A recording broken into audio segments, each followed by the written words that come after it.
na linha de show, mas nós não circulávamos na novela. Então, nós que fazíamos o humor, ficávamos à margem da mídia, porque, infelizmente, no Brasil existe essa tradição, você só entra na mídia quando você faz novela, que você passa a ficar mais conhecido. Os atores de teatro, e temos belíssimos atores espalhados pelo Brasil afora, que as pessoas não conhecem. E muitas vezes atores de São Paulo, nesses dois eixos maiores, São Paulo e Rio de Janeiro, a gente às vezes também não conhece o colega, porque ele não faz televisão e faz seguidamente teatro, enfim. Então, quando eu estava com 43 anos, eu fiz uma novela que não foi na Globo, mas foi um sucesso, uma produção independente na Rede Bandeirantes, chamada A Idade da Loba. E aí, como eu era protagonista da novela junto com a Beth Faria, eu passei a fazer parte da mídia. E era muito engraçado porque as pessoas perguntavam para mim assim, e aí, Ângela, como é fazer sucesso aos 43 anos? E eu sempre respondia que eu achava que sucesso, na verdade, era quando você conseguia sobreviver dignamente, estendendo isso a seus filhos, da profissão que você escolheu. Então eu falava, eu estou fazendo sucesso há muito tempo, vocês não sabem, porque eu estou muito bem obrigada, a minha filha também. E a única coisa que difere disso tudo é que eu apareço nas revistas e nos jornais, o que eu achava absolutamente novo, mas que não mudava nem um pouco a minha maneira de ver a profissão e trabalhar. Enfim. Então, aos 43 anos, eu comecei a aparecer na mídia e as pessoas ficavam assim, me perguntando muito sobre a minha vida, o que eu já tinha feito. Eu não me lembro quantas peças na época. Agora eu acabei de fazer a 19ª, mas eu não me lembro na época quantas eu já havia feito. E aí eles começaram a achar que eu era uma pessoa que tinha uma aparência agradável, era considerada uma pessoa conservada para a minha idade, e a imprensa geralmente me cerca com esse tipo de pergunta. O que eu faço, que cremes eu uso, etc, etc, etc. Isso para mim também era uma novidade, porque como eu tive como primeira profissão, a dança clássica, eu fiz dança desde os 5 anos e meio e trabalhei profissionalmente com dança até os 30, mesmo depois que eu comecei a fazer teatro, eu ainda dancei durante 4 anos. Eu fiz parte do corpo de baile do Teatro Municipal do Rio.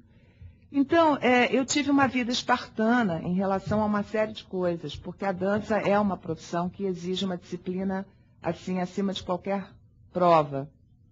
E eles, quando me perguntavam isso, para mim era uma coisa natural, quer dizer, me manter com pouca gordura no organismo, me manter forte, me manter saudável, era uma coisa que tinha me acompanhado desde pequena. E eu comecei a receber e-mails, e agora, recentemente, pouco antes de lançar, aliás, o livro está agora na 2ª edição, eu estou toda boba, imagina.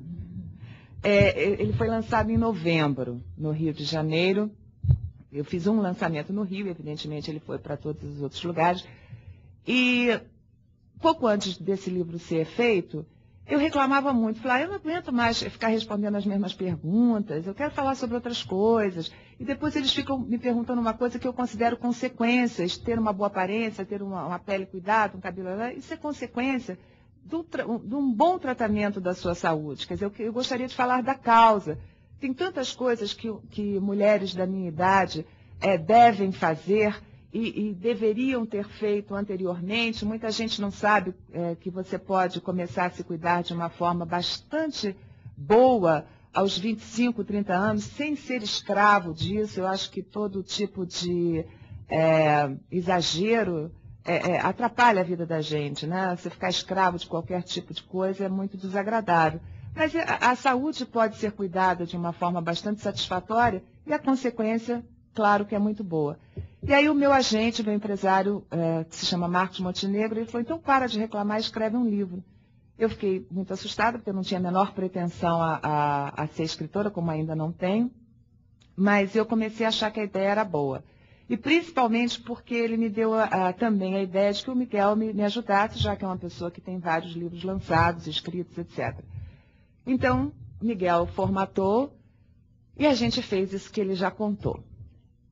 O livro não pretende ser manual, não é um livro de regras, não é um livro de autoajuda, é apenas uma experiência que eu tive. Eu achei importante contar como é que foi a minha vida, como é que foi a minha infância em relação a isso, e evidentemente passando por filhos, gravidez, e até, estou sendo bastante sucinta, eu não vou enxergar jamais, porque 52 anos também traz esse problema. Eu estou enxergando vocês, que eu botei a lente para corrigir a miopia. No que eu corrijo a miopia, eu esqueci meus óculos, enfim. A gente tem que começar a fazer com chaves.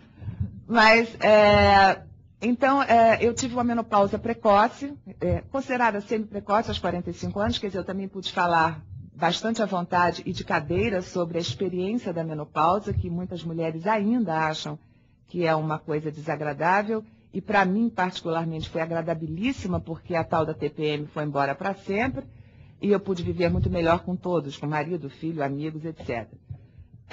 Então, eu faço um apanhado dessa minha história, de como é que eu me comportei na vida, fora da minha profissão, e evidentemente que a minha profissão também está aqui, claro.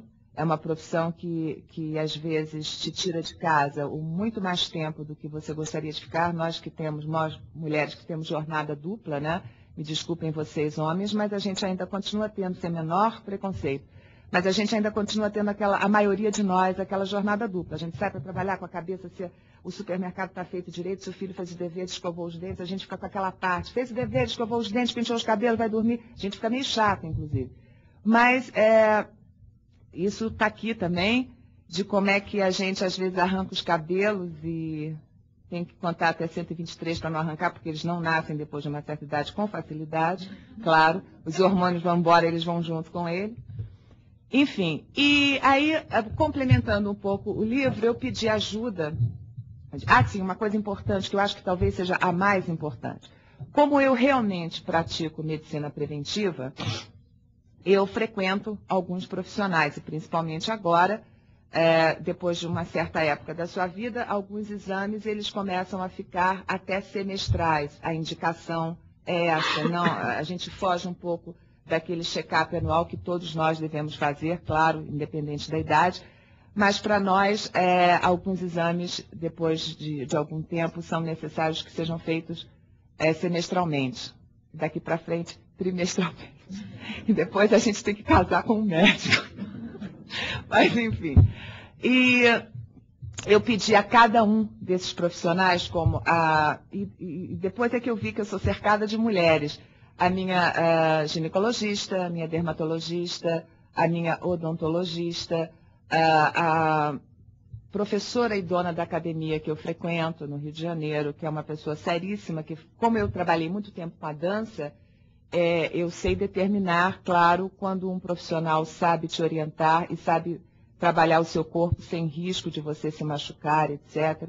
Pedi que ela falasse também uma que eu considero fundamental, que é a minha terapeuta. Eu faço terapia já há bastante tempo, estou numa terceira etapa na vida de terapia. Eu fiz parei um tempo, fiz a segunda, e já estou há 8 anos consecutivos com essa terceira. Também está falando aqui. E esses profissionais falam de uma forma... Aliás, o livro é muito simples, ele não tem a menor pretensão a mergulhar profundamente em absolutamente nada. Mas falar as dúvidas que a maioria das pessoas, e principalmente as mulheres, têm. Então, esses profissionais estão falando sobre o básico de cada uma das suas especialidades. E aí, complementando, eu achei que deveria dar um passeio, assim, consultei algumas profissionais ligadas à moda. Por força da minha profissão, eu estou sempre muito ligada a elas, figurinos para peças e novelas, etc. E no final do livro, eu convoquei algumas amigas com idades mais ou menos em torno dos 50, de 40 a 60, para a gente fazer um pequeno bate-papo sobre o que viesse, conversar sobre a nossa condição. Não é um livro feminista, é um livro feminino, sem, como eu já disse, sem a menor pretensão.